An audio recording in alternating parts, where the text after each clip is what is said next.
আইপিএলের ইতিহাসে কিন্তু এটা প্রথমবার হলো কোনো টিম 200 রান চেস করলো, সেটাও 10 উইকেট হাতে নিয়ে। অবিশ্বাস্য batting, next level batting. Gujarat টাইটান্সের সাই সুদর্শন এবং শুভমান গিলের ব্যাটিং দেখে তোমার মনে হবে না যে এরা কিন্তু টি20 খেলছে। একদম পুরো clean shot, pure classical shot, pure cricketing shot.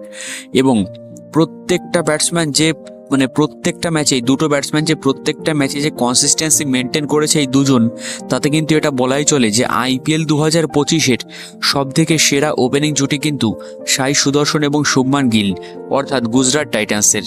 সুতরাং সেখানে দাঁড়িয়ে কিন্তু কালকের ম্যাচটা যে মিস করেছো তারা কিন্তু, আমি আবারও বলবো যে হাইলাইটসটা অবশ্যই দেখে নাও। আমি যদি স্কোর কার্ডটা তোমাদের একবার হালকা করে বলে দিই, তো সেখানে 20 ওভারে 199 করেছিল দিল্লি ক্যাপিটালস, যেখানে দুর্ধর্ষ সেঞ্চুরি মেরেছিল KL রাহুল, একটা ক্লাসিক্যাল সেঞ্চুরি কিন্তু মেরে দিয়েছিল। এবং যেই রান চেস করতে নেমে 19 ওভারেই 205 রান চেস করে ফেলে। এবং সাই সুদর্শন মেরেছে সেঞ্চুরি, 108 রান করে গেছে 61 বলে। এবং শুভমান গিল 53 বলে 93 রান কিন্তু করে গেছে। এই দুটো ব্যাটসম্যান যা কনসিস্টেন্সি দেখাচ্ছে ভাই, অবিশ্বাস্য ব্যাপার।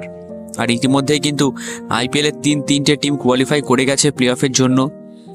তোমার হচ্ছে দিল্লি ক্যাপিটাল, গুজরাট টাইটান্স, অন্যদিকে রয়্যাল চ্যালেঞ্জার্স ব্যাঙ্গালোর এবং পাঞ্জাব কিংস, তিনটে টিম অলরেডি কোয়ালিফাই করে গেছে।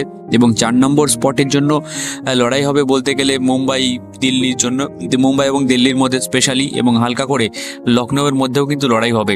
যাই হোক, তো শুভমান গিলকে বলতে গেলে, ওকে নিয়ে বলতে গেলে গোটা 4-5 মিনিটের ভিডিও বানাতে হবে। কিন্তু এটুকুই বলতে পারি যে একটা সময় গোটা ক্রিকেট বিশ্বে কিন্তু ক্রিকেটে রাজত্ব করবে শুভমান গিল।